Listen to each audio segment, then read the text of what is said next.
Okay, so pop up just means to appear very quickly or suddenly. That's simple enough. Yeah, I used to remember there was a TV show called Pop-Up Video. Oh, do you remember that? I do remember. So it's really fun. It was basically a lot of music videos were playing, and sometimes little information would pop up on the screen that tells you about the music video or how they made it. Right, and maybe they'll tell you an interesting fact about the singer or stuff like that. That was a cool show. I really like that as well. We also see a lot of pop-up stores and pop-up restaurants now. And that means a store will open for maybe just 1 month. And you can go in the store and only go in there for 1 month, and after that it closes down. Right. So that's actually really popular these days. So keep your eye out if you see any pop-up stores. I think it'd be really cool to see. Right. All right, so let's continue looking at our article. So we see that sometimes we see this yarn on trunks of the trees. Now,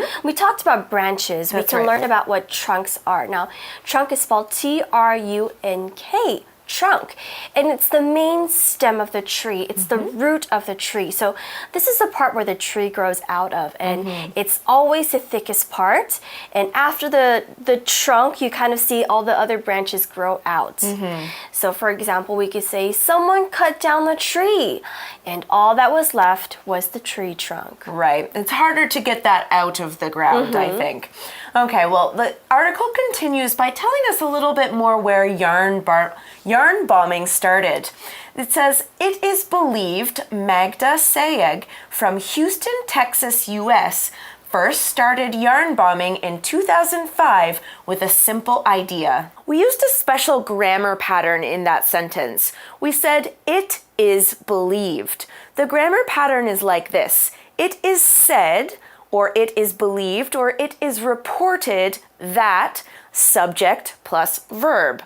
We do this to show that we are starting something that we have heard before and are telling to another person. Here's another example. It is said that a giant monster lives in this lake. We can use it in another way too.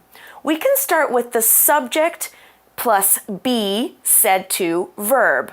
For example, a giant monster, that's our subject, is said to live, that's our verb, in this lake. A giant monster is said to live in this lake. Right, so it is believed that someone in the States started this idea, and we can read more about it. It says she created a knitted artwork for the door handle of her shop. Okay, so she owned a shop there, and what she did was she first knitted a door handle.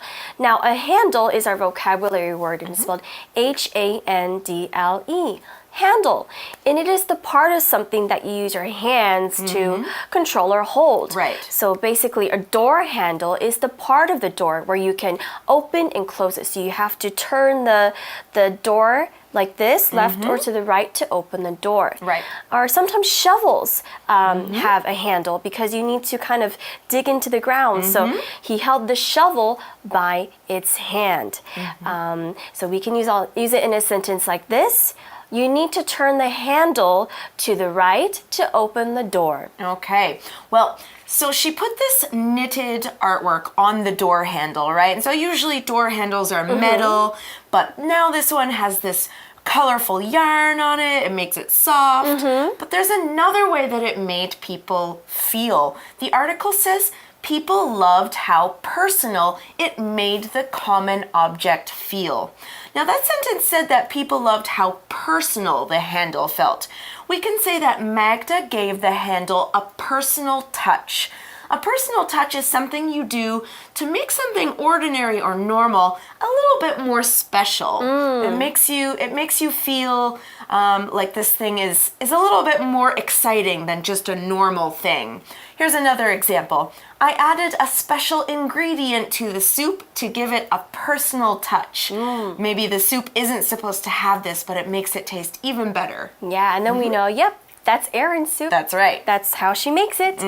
Okay, let's continue reading. The article says, Magda felt encouraged and started making yarn designs for objects around her city. So because people had a really good reaction to this door handle, she decided to think, maybe I can do this all around the city. I can add her personal touch to it. Right, and it gives a just nice, cozy feeling about a city, right?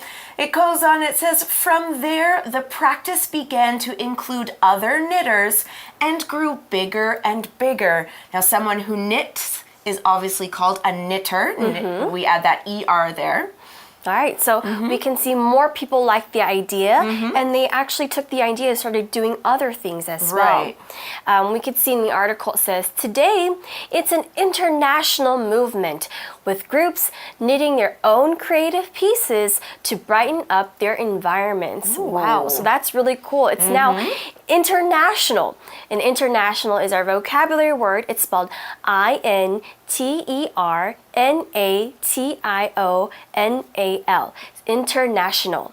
So it's an adjective and it means it involves two or more countries, or it happens between two or more countries. So for example, sometimes you might take an international flight, and that just means you're flying to another country or flying to another continent. So going from Taiwan to the United States is an international flight.